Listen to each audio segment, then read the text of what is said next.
제자 베드로의 집에 갔을 때 이 열병으로 누워서 있는 그 베드로의 장모를 발견합니다. 그래서 손으로 만져서 그를 그녀를 치유하자 그 베드로의 장모 그녀가 일어나서 이제 시중을 드는 모습을 볼 수 있습니다. 또 베드로의 집에 있자 이제 소문이 나서 해가 저물 때 많은 병자들 그리고 귀신 들린 자들을 사람들이 예수님께 데려왔습니다. 그러자 예수님께서 말씀으로 그 모든 사람들의 문제를 해결해 주셨습니다. 또 한 서기관이 주님께서 어디를 따르든지 자신이 따르겠다고 하자 예수님은 자신은 머리 둘 것도 없다고 하셨습니다. 또 어떤 제자가 아버지를 장사하게 허락해 달라고 하자 그리고 따르겠다고 하자 예수님은 죽은 자들이 장사하게 하고 자신을 따르라고 그렇게 명령하시는 것을 볼 수 있습니다. 오늘 이 말씀을 통해서 하나님께서는 우리에게도 여전히 얘기하고 계신 것이 있습니다. 14절에서 17절까지 말씀을 근거로 해서 예수님은 우리의 연약함을 담당하시고 또 우리의 문제를 해결해 주시는 분인 줄로 믿습니다. 예수님이 제자 베드로의 집에 들어갔을 때 그의 장모가 열병으로 누워 있는 것을 보았습니다. 그래서 예수님은 그녀에게 손을 만져서 그 열병이 떠나가게 하셨고 그녀는 일어나서 예수님 일행들을 시중을 든 것을 볼 수 있습니다. 또 날이 저물자 예수님이 계시다는 소문이 사방에 퍼졌고 또 베드로의 집으로 또 귀신 들린 자를 많이 데려왔고 또 병든 자도 많이 데려왔습니다. 그러자 예수님은 말씀으로 그 귀신들을 다 내어 쫓으시고 병든 자들을 다 고쳐 주시는 것을 봅니다. 이 마태복음을 지은 마태는 예수님의 이런 치유 사역을 무엇으로 의미를 부여하는가? 바로 이사야서 53장 4절 말씀, 이사야 선지자의 예언이 이루려는 것이다. 그렇게 이 예수님의 치유 사역을 의미를 부여하고 있습니다. 그럼 예수님 뭐라고 지금 인용했습니까? 예수님 어떤 사역을 했기 때문에 이렇게 인용된 겁니까? 이사야는 이렇게 얘기하고 있습니다. 이사야 53장 4절에 있는 말씀인데요. 그가 친히 십자가에 달림으로 우리의 연약함을 다 담당하시고 또 우리의 질병을 짊어지셨다. 바로 이렇게 기록하고 있습니다. 바로 예수님이 이 땅에 오신 이유가 바로 이것이고 또 예수께서 십자가에 달리신 이유가 바로 이것인 것이죠. 그가 우리의 연약함을 친히 다 담당하시고 그 연약함이 하나일 수도 있지만 또 다른 의미의 이 질병, 온갖 질병을 그분 예수께서 짊어지시고 그것을 십자가에서 처리하시고 십자가에서 해결하셨다는 것을 이사야 선지자는 그 예언을 통해서 이야기한 것이죠. 우리는 자꾸 천국이 죽어서 가는 곳이라고 생각하는데 그렇지 않습니다. 이미 예수님께서 오실 때 뭐라고 했죠? 회개하라, 천국이 가까웠다. 그 얘기는 무엇입니까? 세례요한도 동일하게 얘기했는데 이미 천국은 죽어서 가는 곳이 천국이 아니라 예수님이 이 땅에 오신 것으로부터 이미 천국이 시작된 줄로 믿습니다. 그것이 뚜렷하게 천국이 일어난다는 증상이 뭐냐? 병든 자가 치유되고 귀신 들린 자가 쫓겨나고 그래서 그것으로부터 병으로부터 귀신으로부터 그 해방되어서 자유함을 누리고 온전해지는 것, 이것이 천국의 시작이라는 것을 보여주기 위해서, 그리고 그 천국에 들어가기 위해서는 회개하는 자만이, 자신의 죄를 시인하고 인정하고 회개하는 자만이 그 천국의 혜택을 누릴 수 있다는 걸 보여주기 위해서 회개하라, 천국에 가까웠다라고 말하는 것이죠. 이렇게 천국을 만들 수 있는 근거는 무엇입니까? 바로 자신이 예수 그리스도께서 장차 지실 십자가를 근거로 그 죄값을 치름으로 인하여 그 죄로 인해서 파생된 모든 여러 가지 연약함들, 인간의 부조리한 것들, 연약함들, 질병들, 고통들, 눈물들, 이런 모든 것들을 도울 수 있는 근거가 십자가에 있기 때문에 그래요. 거기서 해결이 됐기 때문에. 죄가 해결됨으로 죄로 인해서 생겨난 여러 가지 문제들을 해결해 주셨기 때문에 예수님이 바로 연약한 자를 도울 수가 있는 것이죠. 베드로의 이 장모는 예수님을 시중 들 수 있는 분이었죠. 근데 뭐가 장애물이었습니까? 열병이 장애물이었죠. 또 여기 베드로의 집에 데려왔던 수많은 질병 걸린 사람, 귀신 들린 사람, 뭐가 문제였습니까? 그 질병과 귀신 들린 것이 큰 인생의 장애물이었습니다. 나중에 베드로는 결혼을 했으니까 장모가 있죠. 베드로는 그 사도 바울과 달리 독신주의자가 아니었어요. 그래서 베드로는 부부가 같이 전도 여행을 떠나는 것을 알 수 있어요. 그래서 사도 바울이 뭐라고 그러냐면, 나도 바울처럼 게바처럼 아내를 데리고 다닐 권리가 없단 말이냐, 뭐 이런 표현을 쓰는 걸로 봐서 베드로는 이 전도 여행을 하고 사역을 할 때 아내와 함께 했다는 걸 알 수 있어요.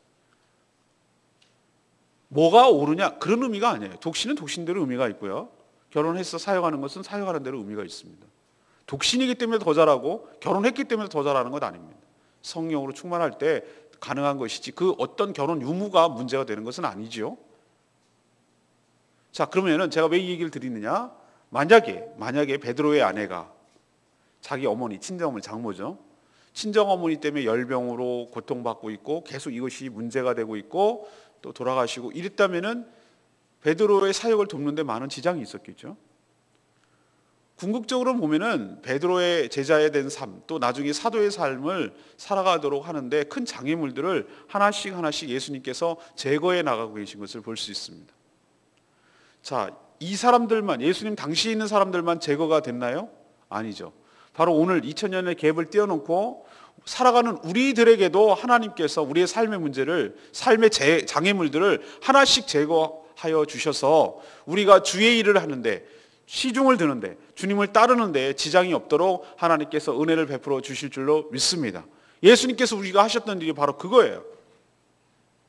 그래서 우리가 베드로의 장모가 열병이 나은 다음에 그 되찾은 건강을 가지고 야, 이제 잘 됐다, 그리고 또 먹고 즐기고 또 죄 짓는 일에 사용하는 것이 아니라, 여기서 중요한 말이 있어요. 열병이 나으니 베드로의 장모가 뭐 했습니까? 손을 대고 만지시고 나으니 뭘 했다는 것이요? 예수님을 시중을 들었다는 게 여러분 포인트예요. 사랑하는 여러분, 여러분도 예수님께서 여러분의 친히 찾아오셔서 베드로의 장모의 손을 만지시니라고 말씀하신 것은, 우리는 지금 예수님 몸으로 오시지 않지만 성령으로 우리에게 오셔서 우리의 문제에, 우리의 삶에, 우리의 실체, 영혼의, 우리의 삶의 문제에 손을 대실 줄로 믿습니다. 예수님이 손을 만지시고 예수님이 손을 대시니 그 문제가 치유되고 회복되어서, 근데 그렇게 된 뒤에 우리가 해야 될 일은 뭔가?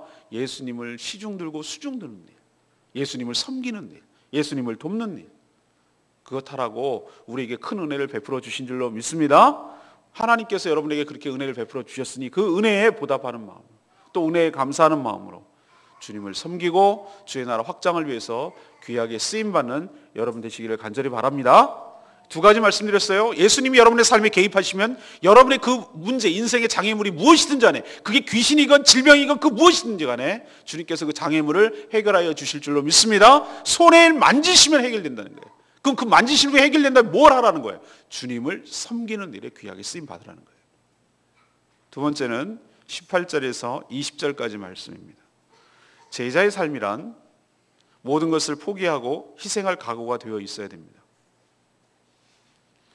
예수님을 따르는 자 중에 한 서기관이 예수님께 나왔다고 그랬어요. 나와서 뭐라고 하냐면은, 예수님께서, 주님께서 어디를 가시든지 따르겠습니다 라고 이렇게 말하는 거죠. 대단한 결단이죠. 이런 결단 하기가 쉽지 않아요. 어디를 가든지 따르겠다. 근데 이 서기관들이 대체적으로 어떤 사람들입니까? 복음서에 쭉 나오는 거 보면 서기관들은 대체적으로 예수님께 책망을 받는 부류예요. 바리새인들과 함께 예수님께 많은 책망을 받고 야단을 맞은 부류가 바로 이 서기관들 그룹이에요. 왜 그렇죠? 이들의 삶이 상당히 위선적이고 율법적이었기 때문에 그래요. 근데 그런 서기관의 입에서 바로 이런 결단, 주님이 어디를 가시든지 제가 주님을 따르겠습니다라고 이렇게 결단하는 것이 정말 놀랍기까지 합니다. 그러나 예수님은 그래, 너 잘했다, 아유 너 대단하네, 이렇게 칭찬하고 허락하는 것도 아니고, 그렇다고 너 가, 안 돼, 넌 틀렸어 라고 거부하는 것도 아닌 다른 이야기를 꺼내고 지금 있어요. 이런 얘기를 합니다. 자신의 이야기예요. 여우도 굴이 있고 새도 거처가 있는데 자신은 머리 둘 곳도 없는 처지다. 그렇게 말씀하세요. 저는 자연 다큐멘터리를 상당히 좋아하거든요. 근데 여우가 얼마나 머리가 좋은지 그 뭐라고 그러죠? 설치류, 큰 설치류인데 이렇게 쳐다보는 그거. 그 이름이 생각이 안 나네. 그거를 걔네들이 파놓은 굴을 걔네들이 파놓거든요. 걔네들은 이제 하도 막 도망가야 될 것도 미어캣 이렇게 도망가야 되는 것들이 많으니까 그 굴을 여러 개 탈출구를 만들어 놓는 거예요. 일로 들어오면 일로 도망가고 뭐 이렇게 하려고. 여우가 여우짓을 하는데 어떤 여우짓을 하는 지가 굴 파는 것도 싫어 얘네는. 그래갖고 걔네들이 파놓은 거 들어가가지고 몇 개 좀 수리해가지고 그 굴로 쓰더라고 걔네들이. 여우가. 그래서 여우짓 같은 거예요. 여우짓. 남의 거 이렇게 해가지고. 그런데 여우도 그렇게 살 때가 있어요. 그리고 별 볼 일 없는 이런 새들, 짹짹거리고 돌아다니는 새들이 있죠. 얘네는 어디 머물 곳이 아니요. 얘네들도 다 둥지가 있고 살 곳이 있고 잘 곳이 있어요. 여러분 지나가다가 가끔 보이시죠? 까마귀들 모여서 반상회 하는 거? 다 모여서 전깃줄에 타닥타닥 붙어가지고 얘네들 왜 모여있지 여기에? 근데 이제 모여서 점호하고 하루 잘 지냈니? 뭐 이렇게 물어보고 깍깍거리면서 오늘 뭐 무슨 일이 있었니? 뭐 이러면서 지네끼리 이렇게 회의하는 것 같아요. 다 모여서 뭐 거기서 자는지 한번 확 뭐가 덮치면은 이렇게 뭉쳐 있어야 뭐 자기만 안 당할 것 같아서 그런지 어쨌든 지네들도 나름대로 거처가 있어요. 근데 예수님이 그 미물도 그 동물들도 야생 동물도 그렇게 다 보금자리가 있고 거처가 있는데 예수님은 뭐라고 하시냐면은 자기는 머리 둘 곳도 없다는 거예요. 머리 둘 곳도. 어디 하나 머리를 사람이 둬야 잠을 자잖아요. 어디 편하게 잠잘 곳도 없는 완전히 어쩌면 우리의 삶으로 보면 이거는 붕 뜬 삶이에요. 어디 하나 안정감이 하나도 없는 삶. 그냥 떠돌이 인생인 것이죠. 왜 이런 얘기를 이 서기관에 하는 것입니까? 나를 따른 내가 이렇게 스승이 이렇게 살아가는데 나를 따르는 제자는 어떻게 했냐 이 얘기예요. 나는 머리 둘 곳도 없다. 근데 너희들 나를 따르는 제자의 삶이라는 것은 아무것도 삶이 보장되어 있지 않다. 예수님이 지나가다가 굶으면 굶어야 되는 것이고 어디 한 데서 그냥 어디 잘 데 없어가지고 그냥 자기 옛날에 이스라엘 사람들은 겉옷 속옷이 개념이 겉옷이 이불 역할을 했거든요. 근데 이 사막 기후이기 때문에 밤 되면은 이 온도차가 너무 일교차가 심한 거예요. 밤이면 너무 추운 거예요. 낮은 또 너무 햇볕이 뭐 가리는 게 없으니까 뜨겁고 그냥 그렇게 노숙해야 되는 것이고 그렇게 살아가는 삶을 너희들이 하루의 안식처조차 보장되어 있지 않은 모든 삶이라는 것이 하나도 보장되어 있지 않는 노후대책 이런 거 없어. 언제 어떻게 잡혀서 죽을지도 모르는 아무것도 보장되어 있지 않은 그런 삶인데도 너희들이 정말로 따르겠느냐고 묻는 거예요. 네가 정말 따르려거든 이런 각오까지 하고 따르겠느냐 그래도 따르겠느냐고 지금 묻는 의미 그런 의미로 지금 이 서기관에게 자신의 이야기를 하는 거예요. 그러니까 서기관이 하는 말이 그거죠. 너 한순간에 기분 때문에 기분 따라서 막 그때는 무슨 뭐든지 할 수 있을 것 같죠? 그러니까 주님이 어디를 가지신지 따르겠습니다 라고 큰소리 빵빵 치지 말고 정말로 네가 모든 삶의 보장이 다 내려놓아지더라도 그래도 따르겠다는 희생할 각오가 되어 있고 난 다음에 그것부터 한 다음에 그런 결단을 한 다음에 나를 따르라고 얘기하시는 거예요. 이 얘기를 왜 합니까 우리에게? 우리가 왜 이걸 듣고 무슨 교훈을 얻어야 되죠? 우리는 예외입니까? 저 그렇지 않아요. 여러분 제발 부탁인데 신앙 기분 따라 하지 마십시오. 우리의 기분에는 우리의 신앙의 근거가 될 만한 것이 하나도 없어요. 우리에게 선한 것이 없어요. 여러분이 자신을 잘 알죠? 하루에도 롤러코스터를 타고 하루에도 천당과 지옥을 열댓 번 오갈걸요? 어떨 땐 지옥 같고 어떨 땐 천국 같고 얼마나 기분이 오르락 내리락 하는지 몰라요. 컨디션 좋을 때요? 신앙 좋을 때요? 아주 잘 나갈 때요? 세상을 다 얻을고 이 교회를 위해서 목숨을 걸고 주님을 위해서 목숨을 걸고 제주 복음화를 위해서 애쓰겠습니다. 이 연사회 쓰겠습니다. 이렇게 나간다고요. 그런데 자기 기분에 틀리면 자기 기분에 안 맞으면 어떡할 건데. 그러니 여러분에게는 선한 것이 없어요. 그걸 인정하셔야 된다고. 예수님이 그걸 얘기하는 거예요. 네 기분 따라 신앙이 움직이는 게 아니라는 거예요. 그것이 얼마나 허망한 짓이고 얼마나 공수표를 남발할 짓이고 잘못된 생각이고 사고방식이지 그걸 버리라는 거예요. 너에게 근거할 수 없다는 거예요. 우리도 얼마나 조심해야 되는지 알 수가 없어요. 우리도 이 서기관 같은 짓을 많이 하니까 굉장히 칭찬받을 것 같아요. 주님 위해서 충성하겠습니다. 주님 위해서 뭐 하겠습니다. 주님 위해서 뭐 하겠습니다.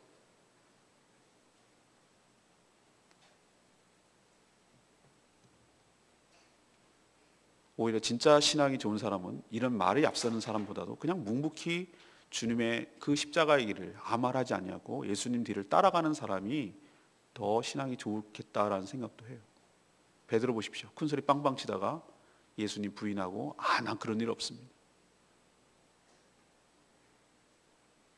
3번 부인하고 베드로가 그러니까 옆에 있다가 덩달아서 주님 절대 저는 버리지 않겠습니다. 우리가 좀 이따가 다음 주에 고난주간에 묵상하겠지만 예수님이 잡히시는 그날 겟세마네 동산에서 제자들이 혼비백산에서 도망가는데 어떤 제자는 걸음아 나살려라 하니까 그 군병들이 옷을 잡으니까 옷을 벗어두고 발가벗고 도망하니라. 발가벗고 도망하니라. 이게 우리의 모습이에요. 장사하는 사람들이 내가 오늘 저기 가서 어떻게 하고 해서 1년을 거하고 거기서 한몫 잡고 이렇게 하겠다. 허탄한 사람아, 너희가 실체가 뭔 줄 아느냐? 너희는 잠깐 아침에 있다가 사라지는 안개니라. 너희들이 얼마나 각오하고 그렇게 하는 것이 얼마나 그것이 허망한 일인가 라는 것을 얘기를 하고 있는 것이에요. 사랑하는 여러분, 예수님을 따르는 길, 어제도 말씀드렸습니다만 절대로 꽃밭길 아니에요. 예수님을 따르는 길은 정말 십자가의 길이에요. 예수님 말 그대로예요. 삶이 아무것도 보장되어 있잖아요. 그러나 여러분 염려하지 마십시오. 예수님이 나의 삶의 근거일 줄로 믿습니다. 집 없어요. 아무것도 없어요. 그러나 예수님이 나의 삶의 보장이 되어 주신다. 주님께서 나의 삶을 책임져 주실 줄로 믿습니다. 그거 하나 믿고 주님 그 가신 길, 그 길 따라가는 삶이 예수의 제자의 삶이고 성도의 삶입니다. 근데 우리가 바로 성도이자 예수님을 배워가는 제자의 모습일 줄로 믿습니다. 그러니 주님 따르겠다고 일순간의 감정 따라 휘둘리지 마시고 우리의 삶의 우리의 신앙의 근거를 우리에게 두지 마시고 주님께 두시고 주님 따라 그 길 걸어가는 묵묵히 그 길을 따라가는 그 십자가의 길을 가는 저와 여러분 되기를 간절히 소망합니다. 세 번째 21절 22절 말씀이에요. 예수님을 섬기는 일보다 우선되어야 할 것은 없어요. 또 다른 에피소드가 지금 소개되는데 예수님의 제자 중 한 사람이 와서 이런 얘기를 합니다. 먼저 가서 자신의 아버지를 장사하게 허락해달라고 이렇게 요청을 해요. 그런데 예수님은 그 제자에게 이런 얘기를 해요. 죽은 자들이 그들의 죽은 자들을 장사하게 하고 너는 나를 따르라. 여러분 이 말 들으면 저는 얼핏 들으면 여러분 무슨 생각이 듭니까? 예수님은 정말로 희한한 분이네. 1년도 어떻게 아버지가 장례가 났는데 아버지 장사도 하지 말고 나를 따르라고 이렇게 말하나? 이 매정한 분 아닌가? 이렇게 들릴 수도 있어요. 근데 여러분 이 말을 오해할 수가 있어요. 근데 여러분 잘 들어보십시오. 우선 이 사람은 서기관과 달리 뭐라고 표현되어 있습니까? 제자라고 되어 있어요. 제자가 될 사람이 아니고요. 이미 제자라고 표현하고 있어요. 한 제자가 와서 이렇게 표현하고 있어요. 그리고 이 문맥을 보면 지금 현재 이 아버지가 죽었다라는 것이 아니에요. 죽어서 장례를 하루에 치러야 될 그것이 아니라는 거예요. 아마 연로하시기도 하고 무슨 지병이 있으시기도 하고 뭔가 이제 오래 살지 못한다는 것은 자기도 알고 있는 그런 상황 같아요.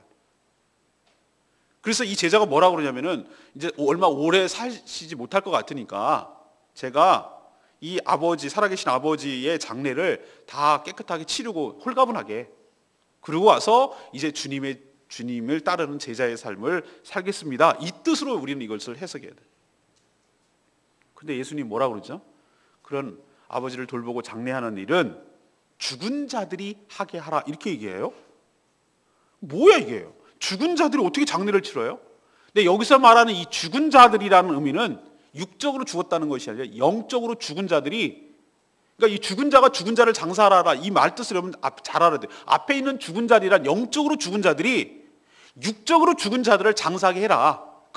그런 일에 온통 관심을 쏟는 사람들은 그 일에 밖에 할 일이 없다고 생각하는 사람, 영적으로 죽어 있는 사람들, 사람 죽는 것에 거기에 온통 관심이 가 있고, 여기 장례하는 일에, 장례 절차에, 장례 순서에 거기에 온통 마음을 뺏겨 있고 거기에만 관심 가 있는 사람들은 그 일을 하게 해라. 그렇지만 너는 나를 따르라. 그 제자가 예수님께 와서 한 말 중에 뭐냐면, 먼저 자기 아버지의 장례를 치르고, 이게 먼저라는 말이 여러분 주목할 필요가 있어요. 이 먼저, 이게 바로 그 예수님이 말씀하시는 삶의 우선순위를 말하는 거예요. 너의 삶의 우선순위는 죽은 자들이 아니라, 죽은 자들이 너의 삶의 우선순위가 아니라 살아계신 주님과 그의 나라 건설에다가 우선 포커스를 두고, 거기 삶의 우선순위를 두고 살아가라, 이런 의미예요. 앞에서 산상보훈 시간에 예수님 말씀하셨죠? 너희는 먼저 그의 나라와 그의 의를 구하라. 그렇게 할 때 너의 모든 삶을 보장해 주셨다는 말과 일맥상통하는 말이에요. 사랑하는 여러분, 여러분에게 삶의 우선순위는 무엇입니까? 이 주님 섬긴다니까요, 안 섬기는 거 아닌다니까요, 이렇게 말은 해요. 근데 항상 우리는 예수 그리스도를 전하고 이렇게 하다 보면은 이렇게 말하는 분이 있어요. 목사님, 제가 안 믿는 건 아니고요, 제가 이제 좀 일 좀 다 바쁜 거 정리하고요, 내가 좀 이제 한가해지고 은퇴한 다음에 예수 믿겠대요. 누구 맘대로 은퇴한다면 지가 믿고 말고 어디 있어? 지가 뭐 믿어주는 건가?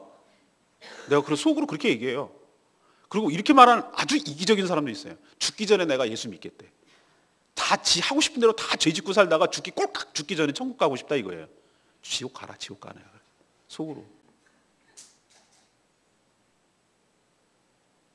그런 마음 하면 안 되는데, 그래도 불쌍히 여겨야 되는데, 어쩜 그렇게 죄인의 모습이 보이는지 몰라요. 우리의 삶의 우선순위가, 우리가 기회가 일생이라고 말하는 것은 2번 살지 못하기 때문에, 그렇기 때문에 이 순간순간이 귀하거든요. 어제도 새로운 삶 마무리 하면서 그랬어요.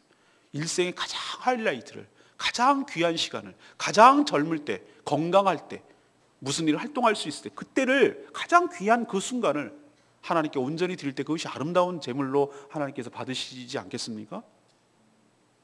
하나님께서 왜 흠없는 제물을 바치라고 하셨습니까? 인간의 묘한 이기적 속성이 있기 때문에. 어차피 하나님 거 드릴 거 병들고 별 볼 일 없고, 어차피 시들시들해서 금방 죽을 거 다리 하나 이렇게 가지고 쩔뚝쩔뚝 거리는 양, 하나님께 안 드리자니 미안하고 드리자니 아깝고, 그러니까 찌꺼기 같은 거, 하나님은 인간의 속성을 너무 잘 알아요. 우리요? 늙고 병들어가지고 이러고 있는데 장례 치러주기 위해서 교회 나온다고요? 그렇게 안 나오는 것보다는 낫습니다만 참 인생 이기적이에요. 그 사람 뭐가 문제입니까? 이 사람이 이런 문제예요. 삶의 우선순위가 틀렸어요. 삶의 우선순위요? 자기가 할 거 다 하는 게 삶의 먼저예요, 이 사람은. 그리고 나서 주님을 찌꺼기로 섬기겠다 이거예요. 예수님이 그걸 지금 지적하는 거예요. 인간 관계 다 끊어버려, 아버지고 뭐가 없어, 이 개념이 아니에요. 여기서 말하는 것은 네가 정말로 먼저 생각하는 것이 뭐냐고 묻는 거예요. 지금 주님을 따르는 삶, 하나님 나라와 그의 의가 이 땅에 실현되기를 원하는 삶, 그것이 우리 삶의 가장 귀한 일인 줄로 믿습니다. 이것이 삶의 우선순위가 되어야 우리 삶의 질서가 생기고 내가 뭐가 먼저 해야 될지 이게 잡힌다니까요. 이게 없으면은 되는 대로 살고 그냥 닥치는 대로 살고 그렇게 살아요. 자기 삶의 우선순위가 뭔지 흔들리는 사람은 뭐 어떻게 사냐면은 그냥 급한 일부터 해요. 뭐가 급하니까 뭐부터 하고 닥치는 대로 해요. 그냥 닥치는 대로. 그런 게 없어요, 우선순위가. 그러니까 삶이 엉망이 되어버리는 것이죠. 주님을 섬기는 것보다 우선될 것은 없는 것 기억하시고 여러분 제자의 삶을 살아가기를 간절히 바랍니다. 오늘 18절 말씀, 예수께서 우리가 자기를 애워싸는 것을 보시고 건너편으로 가기를 명하시니라, 이렇게 오늘 얘기하는 걸 봤어요. 예수님이 자신의 안락한 삶을 추구하지 않는다는 것이 이로써 분명해졌어요. 그걸 어떻게 할 수 있냐면 그는 자신들의 문제를 해결해 주자 자신을 애워쌌어요. 왜 애워싸죠? 자신의 문제만 계속 해결해 주길 바라는 거예요. 근데 오히려 이렇게 하는 것이 예수님이 다양한 곳에 가서 이렇게 여러 가지 사역을 하고 또 십자가의 사역을 지는 사역에 오히려 방해를 하고 있어요. 그래서 제자들에게 뭐라고 그랬냐면은 건너편, 바닷가 건너, 가버나움의 바닷가 건너편으로 건너가기를 명하셨어요. 근데 내일 묵상하게 될 첫 절, 그러니까 23절에 보면, 22절까지 오늘 묵상했을 때 23절에 보면은 제자들이 예수님이 배에 오르자 제자들이 그 배에 오르는 것을 볼 수 있어요. 그 명령에 따른 것이죠. 여기서 진짜 제자가 누구인지를 알 수 있어요. 모든 것을 내려놓고 주님의 명령에 즉각 따르는 제자가 주님의 진짜 제자인 줄로 믿습니다. 자, 기억해 보십시다. 사람들이 애워싸고 막 그러면 어떻게 되는 거죠? 예수님의 인기가 올라가고, 예수님의 제자들도 뭐가 자기가 좀 됐냐, 괜히 인기가 올라가고 뭐 돈도 생기고 명예도 생기고 이러면은 자기 더 좋거든요. 그러면은 우리 같은 생각에 예수님 막 붙들어 둬서 자기도 예수님 이용해가지고 예수님 인기 더 올라가서 자기가 떡고물이라도 떨어지고 이렇게 해서 얻고 싶어하는 것이 인간의 제자의 속성이에요. 예수님이 근데 그거를 거부하시고, 야, 너희들 건너편으로 가자. 이건 아니다 이거예요.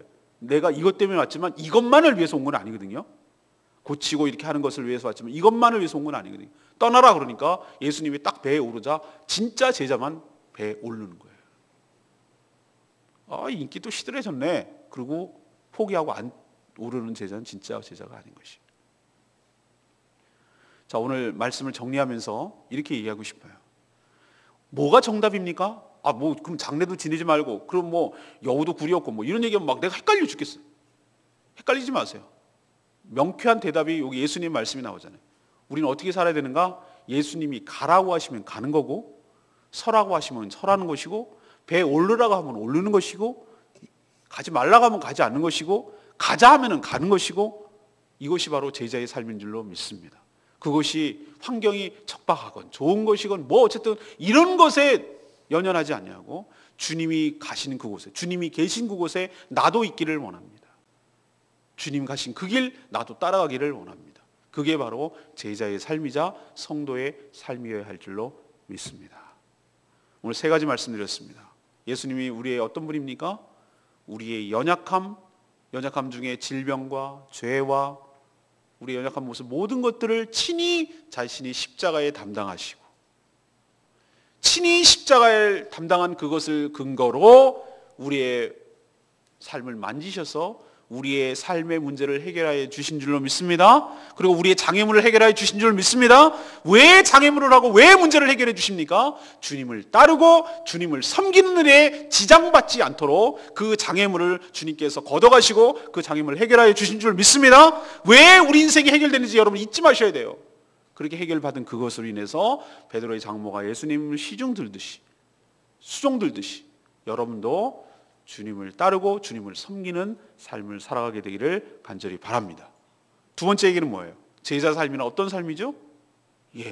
예수님 이용해서 자기가 잘 먹고 잘 살려고 하는 삶이 아니에요. 예수님 머리 둘 것도 없다고 그랬어요. 모든 것을 잃어버리고 모든 것을 내려놓고 모든 것이 박탈당해도 주님 한 분만으로 만족하고 나의 진리, 길, 생명 되시는 그분을 붙드는 것, 다른 거 다 내려놓는다 하더라도 그분이 바로 나의 주인이시고 그분이 나의 생명인 것을, 복의 근원인 것을 그걸 알고 믿기 때문에 다른 것 버려두고 그분을 택하는 것, 그리고 그 길을 따라가는 것, 아무것도 보장이 안 돼 있지만 그 길을 따라가는 것, 이것이 바로 제자의 삶일 줄로 믿습니다. 우리도 주님 따라갈 때 그런 각오가 필요합니다. 세 번째는 무엇입니까? 예수님을 섬기는 일보다 우선되어야 될 것은 없다. 내 삶이 엉망인 이유는, 내 삶이 뒤죽박죽인 이유는 우선순위가 잘못됐기 때문에 그래요. 먼저 그의 나라와 그의 의를 구하는 삶.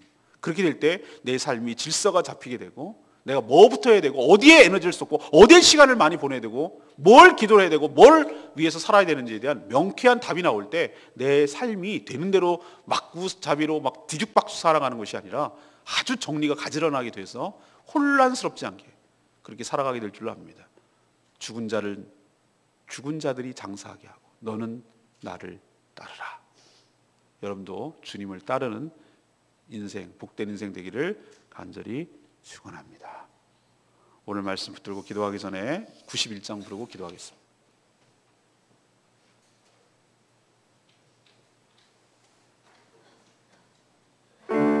오직 주의 사랑에 매여 주님 따르겠습니다.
주께서 주신 모든 은혜로 나는 말할 수 없는 내 영혼 즐거이 주 따르렵니다. 주께 나의 삶을 드립니다. 이것이 바로 제자의 삶일 줄로 믿습니다. 왜 이것이 그렇게 된 것이죠? 주님께서 나에게 놀라운 은혜를 베풀어 주셨기 때문에, 그렇기 때문에 나의 모든 것을 내려놓고 주님을 따르기를 원합니다. 우리도 이런 삶, 이런 각오로 오늘 제자들에게 말한 것처럼 주님이 명령하시면 배에 오르는 주님을 따르는 복된 인생으로 살기를 간절히 바랍니다. 그렇게 살기를 원합니다. 주여, 우리의 삶을 주장하시고 인도하여 주시옵소서. 다 같이 통성으로 주여 외치며 기도합니다. 주여, 주께서 주신 모든 은혜 나는 말할 수 없네. 내 영혼 즐거이 주 따르렵니다. 주께 내 삶 드립니다.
예수님께서 바로 저희의 연약함을 아시고 친히 우리의 모든 삶의 문제, 삶의 장애물들을 짊어지시고 십자가에 달리셔서 해결하여 주신 분인 줄로 믿습니다. 주님께 어떤 문제를 가져와도 그 모든 것들을 해결하여 주시고 우리가 주님을 따르며 섬기는데 지장받지 않도록 그 장애물을 제거하는 은혜를 베풀어 주실 줄로 믿습니다. 하나님, 저희가 주님을 이용해서 우리의 삶을 영위하려고 하지 않게 하시고 주님 가신 그 길, 십자가의 그 길, 제자의 삶을 살게 하여 주시옵소서. 모든 것을 다 잃어도 생명만 얻을 각오로 주님을 따르게 하여 주시옵소서. 저희 삶의 우선순위가 주님과 주의 나라가 항상 먼저이게 하여 주시옵소서. 오늘도 기분 따라 내 신앙이 좌우지우지 되지 않게 하여 주시고 주님 말씀 따라 움직이고 순종하는 저희들 되게 하여 주시옵소서. 우리의 삶의 우선순위가 가지런하게 놓이게 하시고 하나님이 먼저 우선순위가 되도록 저희 삶을 축복하여 주시옵소서. 하나님, 간구하는 기도 주님께서 들어응답하여 주시고 이번 한 주간도 주님 복된 한 주간 되도록 복 내려 주시옵소서. 주님께 모든 삶을 맡기옵고 예수 그리스도의 이름으로 기도합니다. 아멘.